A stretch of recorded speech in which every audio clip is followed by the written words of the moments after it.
বিশ্ব রাজনীতির আকাশে আবারও নতুন সামরিক সমীকরণ। এবার সে আলো ছড়াচ্ছে মধ্যপ্রাচ্যের ধনী দেশ কাতার, আর সেই আলোয় মুখ উজ্জ্বল করছে যুক্তরাষ্ট্রও।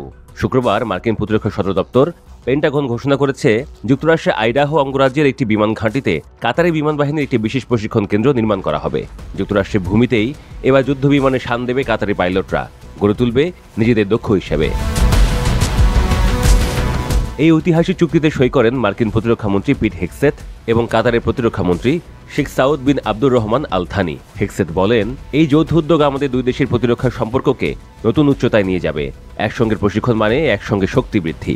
এটা আমাদের সমন্বিত যুদ্ধ ক্ষমতা ও প্রাণঘাতী সামর্থ্য আরও বাড়াবে। চুক্তি অনুযায়ী আইডাহোর বিখ্যাত মাউন্টেন হোম এয়ারফোর্স বেজে নির্মিত হবে কাতারি এমিরি এয়ারফোর্সের প্রশিক্ষণ সুবিধা।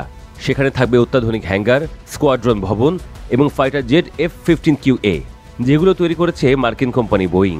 প্রায় 50 মাইল দূরে রাজ্য রাজধানী বইসির দক্ষিণ পূর্বে অবস্থিত এই ঘাঁটিতে কাতারি পাইলটদের সঙ্গে যুক্তরাষ্ট্রের বিমান বাহিনীও যৌথভাবে প্রশিক্ষণ নেবে। কিন্তু এই ঘোষণা যতটা প্রশংসা কুড়িয়েছে, ততটাই জাগিয়েছে বিতর্কও।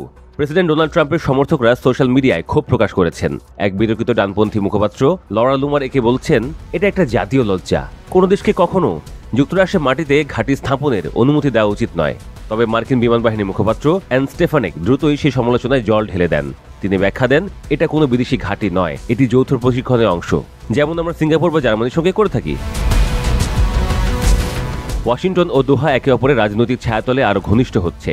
সমালোচকরা ইঙ্গিত দিচ্ছেন, চুক্তির পেছনে আরও উপহারমূলক গল্প রয়েছে। সম্প্রতি কাতার যুক্তরাষ্ট্রকে উপহার দিয়েছে $400 মিলিয়ন এক বিশাল বোয়িং 7478 জেট, যা ভবিষ্যতে প্রেসিডেন্টের নতুন এয়ারফোর্স ওয়ান হিসেবে ব্যবহৃত হবে। তবে আমেরিকান কর্মকর্তারা দাবি করেছেন, চুক্তির পরিকল্পনা এই উপহার পাওয়ার অনেক আগেই চূড়ান্ত হয়েছিল। ঘটনা প্রবাহ আরও নাটকীয় মোড় নেয় গত মাসে, যখন প্রেসিডেন্ট ডোনাল্ড ট্রাম্প এক নির্বাহী আদেশে ঘোষণা করেন, কাতারের রাষ্ট্রীয় নিরাপত্তা নিশ্চিত করবে যুক্তরাষ্ট্র। এই ঘোষণার আগেই ইসরায়েলি বিমান হামলায় ক্ষতিগ্রস্ত হয় দোহা। হামলার আগে যুক্তরাষ্ট্রের কাছে গোয়েন্দা তথ্য থাকা সত্ত্বেও তারা কাতারকে সতর্ক করেনি। এই অভিযোগে দোহা তীব্র ক্ষোভ প্রকাশ করে। তবে হামলার নিন্দা আসে আন্তর্জাতিক মহল থেকে।